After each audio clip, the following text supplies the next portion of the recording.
இந்த வாக்குத்தத்தம் பண்ணப்பட்ட தேசம் நமக்கு கொடுத்திருக்கிறார். வாக்குத்தத்தம் பண்ணி தான் இயேசு கிறிஸ்து நமக்கு கொடுத்திருக்கிறார். இதுல இதை பற்றிக்கொள்ள, இதை பிடித்துக்கொள்ள, இதை சுதந்தரிக்க நாம் இணைந்து உழைப்பது என்றால், அங்கே போய் வெறுமனே பழங்களை பறிப்பது மட்டுமல்ல. ஆனால் சேனைகளின் கர்த்தருடைய வல்லமையோடு அவரோடு சேர்ந்து போரிடுவதும், அவரோடு உழைப்பது. தைரியத்தை எடுக்க வேண்டும். கர்த்தரை நம்ப வேண்டும். எதிரியை விரட்ட வேண்டும். தேசத்தை சுதந்தரிப்பதற்கான அவருடைய அழைப்பை கேட்டு, அதற்கு பின்னாலே வயலை உழுது, விதைகளை விதைத்து, சரியான நேரத்தில் அறுவடை செய்வது. இது எல்லாம் அவரோடு இணைந்து உழைப்பதற்கு அர்த்தம். அப்போ நீங்கள் நினைக்கலாம், அது என்ன நம்ம தான் செய்கிற போல இருக்குங்க. பாருங்கள், நீங்களா செய்யலை.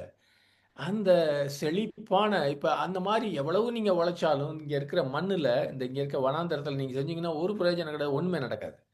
ஆனால் அங்கே இருக்கிற செழிப்பு, மண், அங்கே மேலேருந்து வருகிற தண்ணீர், மழையும் பனியும், அங்கே இருக்கிற வளங்கள் எல்லாம் தேவன் உருவாக்கியது. உங்களோடு போராடி போர் செய்து வெற்றி காண்பது அவர்.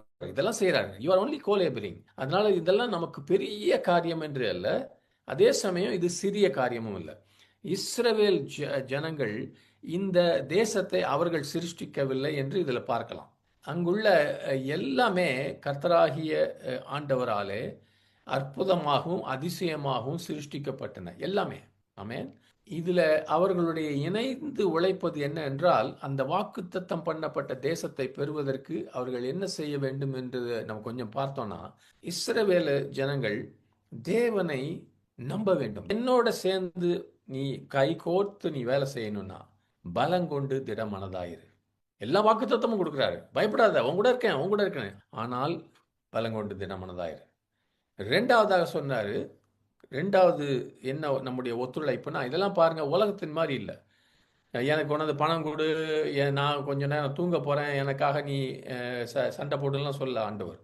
அவர் நம்ம இடத்துல கேட்கறது வித்தியாசமானது. பலங்கொண்டு திடமனதாயிரு, நியாயப்பிரமாணத்தின்படி எல்லாம் செய்ய கவனமாயிரு என்று அடுத்த வசனத்திற்கு அதை கோடு போட்டுச்சுங்க.